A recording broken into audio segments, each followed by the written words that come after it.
एक साधारण परिवार से निकले हुए युवक, एक गरीब घर से निकले हुए छात्र हमारे बीच में आए और हम सबको इतनी ताकत देने का काम किए हैं कि टोला टोला, गांव गांव, पंचायत पंचायत में जाकर समझाने की क्षमता रखते हैं। और साथ ही साथ जैसे कि हम लोग देखते आ रहे हैं 23 सालों में जितने भी पार्टी की सरकार बनी, हम लोग को सिर्फ धोखा ही देने का काम किए हैं। कोई अभी तक ऐसा बात नहीं किया जो हमारे टाइगर भैया किए हैं। इनका जो भी बात है, सबसे पहले यहाँ क्या होता था, जो भी मंत्री विधायक जो भी पार्टी का आए, एक ही बात, चाहे मुखिया हो, वार्ड हो या पंचायत समिति सदस्य हो या विधायक हो या सांसद हो, सभी कोई एक ही बात करते थे, हम रोड बनाएंगे, बिजली बनाएंगे, राशन देंगे, आवास देंगे और पेंशन देंगे।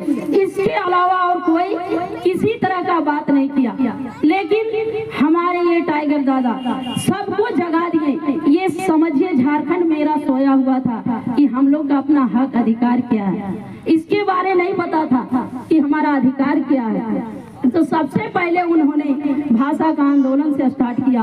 भाषा के मतलब भी लोगों को समझ में नहीं आता था। क्या हुआ, हम भोजपुरी बजाएंगे, भोजपुरी गाना सुनेंगे, नागपुरी सुनेंगे, इसमें डिफरेंस क्या है ये भी पता नहीं था। लेकिन आज समझ में आ रहा है कि हमारा भाषा के साथ साथ हमारे खतियान में भी लोग घुसते जा रहे हैं और हमको अपने ही खतियान से दूर करने का कोशिश किया जा रहा है। तो सबसे पहले हम ये टाइगर भैया हमको यही बताएं, हम सभी को यही सिखाएं कि हमारा जो अधिकार है वो सबसे पहले लेना है। और अधिकार है 1932 की खतियान, हम झारखंडियों की पहचान है 1932 की खतियान। ये खतियान जो भी हो हम तभी ले पाएंगे जब हम टाइगर भैया को अपने कुर्सी पर बैठाने का काम करेंगे, तभी ये खतियान हमारे हाथ में आ सकता है। नहीं तो आज तक कितने भी पार्टी का सरकार बनी, कोई हम लोगों के लिए नहीं चाहा कि ये खतियान को हम लागू करें कि नहीं करें। इसके बाद ये शिक्षा नीति नियम में जो भी है, जो भी सरकार आते हैं सब अलग अलग बनाते हैं, अपना नियम कानून चलाते हैं। आज तक कोई क्लियर नहीं कर पाया कि हम अपने झारखंड में शिक्षा नीति नियम चालू करेंगे, अच्छे से बनाएंगे ताकि झारखंडी का हित में कोई भी रोजगार हो।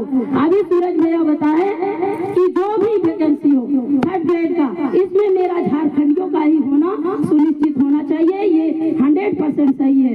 और यदि नहीं तो अभी लोग देख रहे हैं कि जितने भी पढ़े लिखे युवा युवती हैं सभी रोड में घूम रहे हैं। क्यों? क्योंकि हमारा झारखंड का नौकरी बेचा जा रहा है। यही लोगों को समझ में नहीं आ रहा है। और ये बेचने का कार्य हमारे सांसद विधायक ही कर रहे हैं, अफसर ही कर रहे हैं। तो इसी को दूर करना है, इसी का लड़ाई लड़ना है कि हमारे झारखंड का नौकरी में हमारे झारखंड का युवा का ही अधिकार होना चाहिए।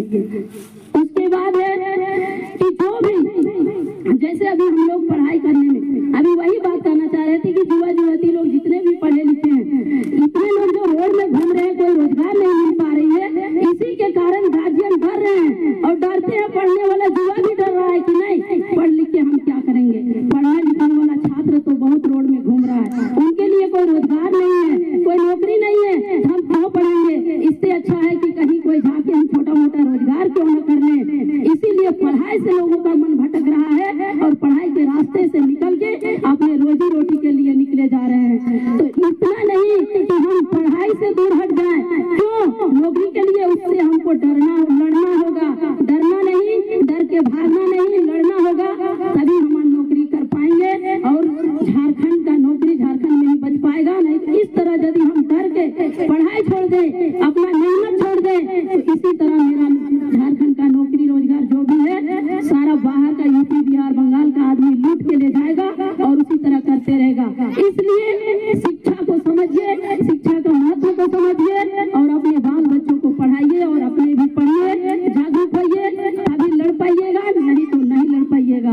और यदि ज्ञान नहीं है तो हम इस तरह से अभी सभी के बीच में बात रख रहे हैं। यदि हम कुछ पढ़े लिखे नहीं रहते, आवाज नहीं उठा पाते, तो वही आवाज को बुलंद करने के लिए आज हमारे बीच एक मसीहा बन के टाइगर भैया उभरे हुए हैं। उन्हीं का आवाज को इतनी मजबूत करना है, इतनी बुलंद करना है कि हमारे पूरा झारखंड राज्य हिल जाए। और उन्हीं को स्वागत करते हुए 2024 में हम चाहते हैं कि उनको सिंहासन पर बैठाने का काम करें। और पूरे बहुमत के साथ, ये नहीं कि लोग हमारे ऊपर थोपे कुछ बोले कि क्या किया इन लोगों ने, इतना जागरूक किया, जन जागरूक